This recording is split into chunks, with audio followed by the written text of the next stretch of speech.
അപ്പോൾ ഇത് വലിയ ആഘോഷമൊന്നുമല്ല, ചെറിയൊരു ആഘോഷമായിരുന്നു. പിന്നെ 80ാം വയസ്സിൻ്റെ നിറവിൽ ആയതുകൊണ്ട് ഞങ്ങളൊന്ന് ഇച്ചിരി പൊടി കളറാക്കാമെന്നൊക്കെ വിചാരിച്ചു. അങ്ങനെ ഓരോരുത്തർക്കായിട്ട് കേക്കൊക്കെ കൊടുക്കാൻ കേട്ടോ. ചേട്ടന്മാർക്കും അവർക്കൊന്നും എത്താൻ പറ്റിയില്ല, അവർ വീട്ടിലായിരുന്നു. അങ്ങനെ 80ാം ബർത്ത്ഡേ അടിപൊളിയായിട്ട് സൂപ്പറായിട്ട് അമ്മമ്മ ആഘോഷിച്ചു. എപ്പോഴും എന്നും ഹെൽത്തി ആയിട്ടും ഹാപ്പി ആയിട്ടും ഇരിക്കട്ടെ.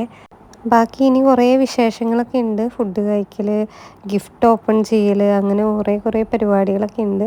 സർപ്രൈസ് തീരെ അമ്മമ്മ ഒട്ടും പ്രതീക്ഷിച്ചില്ല.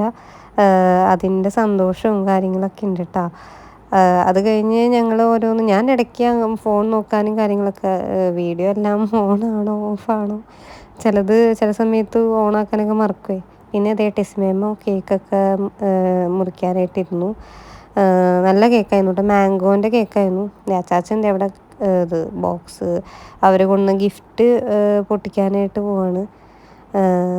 അങ്ങനെ അത് നമുക്ക് കാണാം. അപ്പം അമ്മാമ്മ വളരെ സീരിയസ് ആയിട്ട് അമ്മാമ്മയോട് ഞാൻ ചെറുതായിട്ട് പൊട്ടിച്ചോ, ബാക്കി അച്ചാച്ചൻ പൊട്ടിച്ചോളൂ എന്നൊക്കെ പറയുന്നുണ്ട്. അപ്പോൾ സീരിയസ് ആയിട്ട് വളരെ സീരിയസ് ആയിട്ട് നിൽക്കുന്നുണ്ട്. അപ്പം അമ്മ അവിടെ നിന്ന് ഹാപ്പി ആയിട്ടിരിക്കുക ചിരിച്ചിട്ട് പൊട്ടിക്കുക എന്നൊക്കെ പറയുന്നുണ്ട്. അപ്പോഴാണ് അമ്മാമ്മ അത് സീരിയസ്നെസ് വിട്ട് ചിരിക്കണ വന്നിട്ടാ.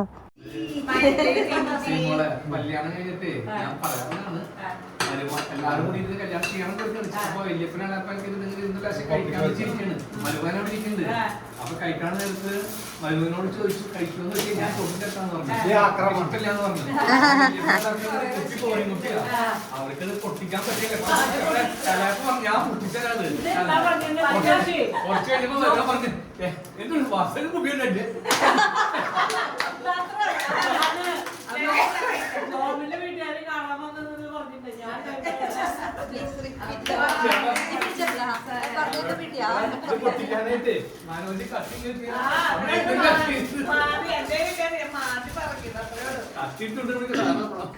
അപ്പം പേപ്പനവിടെ ഒരു കോമഡിയും കാര്യങ്ങളൊക്കെ പറയുന്നുണ്ട്.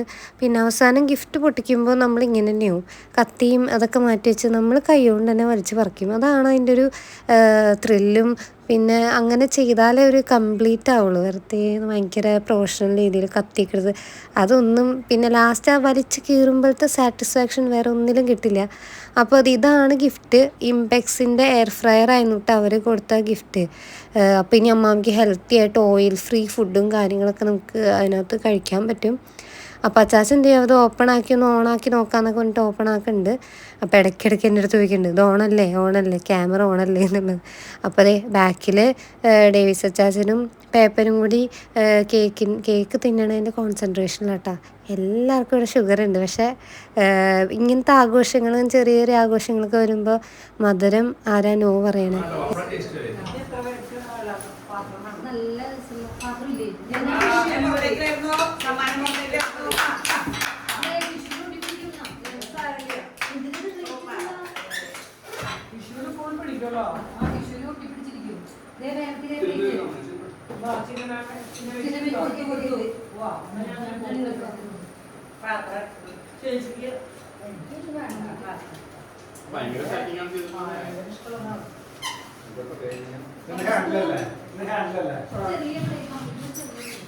അത് തുറന്നിട്ടാണ് വെക്കണ്ടേ.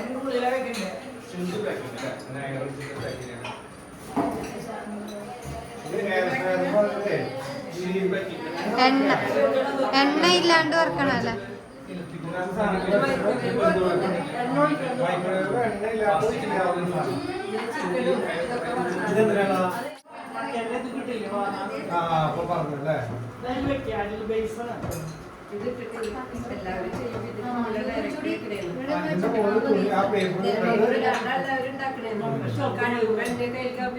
അപ്പോൾ അത് എങ്ങനെയാണ് അത് ഓണാക്കണേ ഓഫാക്കണേ എന്നുള്ള ജോയ്സ് മേമ അവിടെ പറഞ്ഞു കൊടുക്കുന്നുണ്ട്.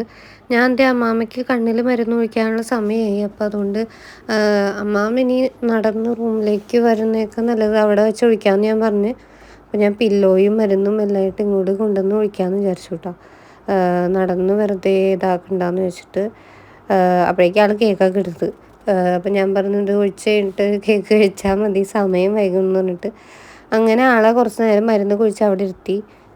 കുറച്ച് നേരം ഒരു 5 മിനിറ്റ് മരുന്ന് വയ്ക്കാൻ വേണം. അങ്ങനെ അതൊക്കെ ഒഴിച്ച് അവിടെ ബാക്കി കാര്യങ്ങൾ നടക്കുന്നുണ്ട്. എയർ ഫ്രയർ ഓൺ ആക്കണതും കാര്യങ്ങളൊക്കെ.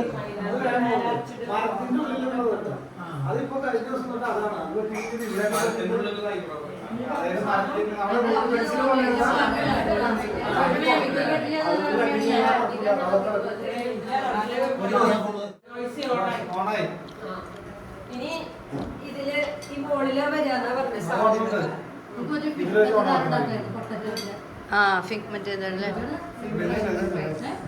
ഫ്രഞ്ച് ഫ്രൈസ് ഇനിയിപ്പോ ഇതിന് മറ്റേ സ്മൈലിയൊക്കെ ഇല്ലേ അതൊക്കെ സാധനത്തിന്റെ ഇത് സമയം കൂട്ടുപുറത്ത്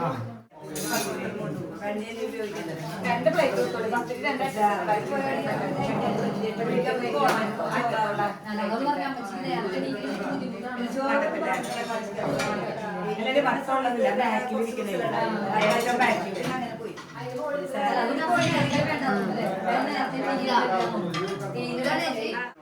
നിങ്ങൾ കയ്യിലെടുത്തോടി.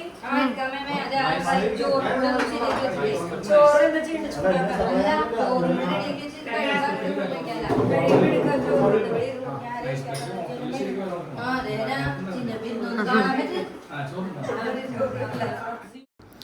ഇത് അച്ചാച്ചൻ്റെ ഷോപ്പാണ് കേട്ടോ. അത് ചൂണ്ടി ജംഗ്ഷൻ ആലുവയിലാണ് വരുന്നത്. ബ്രാൻഡഡ് വാച്ച്, ക്ലോക്ക് എല്ലാം അവൈലബിൾ ആട്ടോ. ഗിഫ്റ്റ് ഐറ്റംസ് ഒക്കെ അവൈലബിൾ ആണ്. അപ്പോൾ ആലുവയിലുള്ളവർ വന്ന് ചെക്ക് ചെയ്യുക. നല്ല ബ്രാൻഡഡ് കളക്ഷൻസ് ഒക്കെ ഉണ്ട്.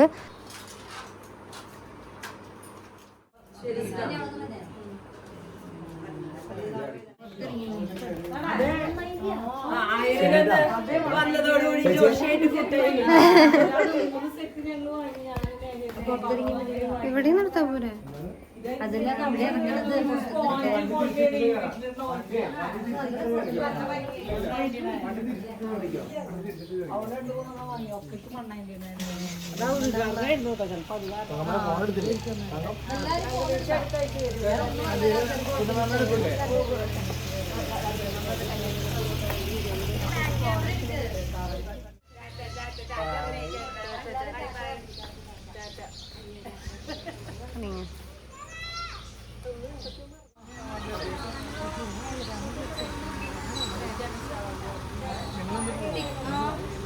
ഞാൻ പോവില്ല.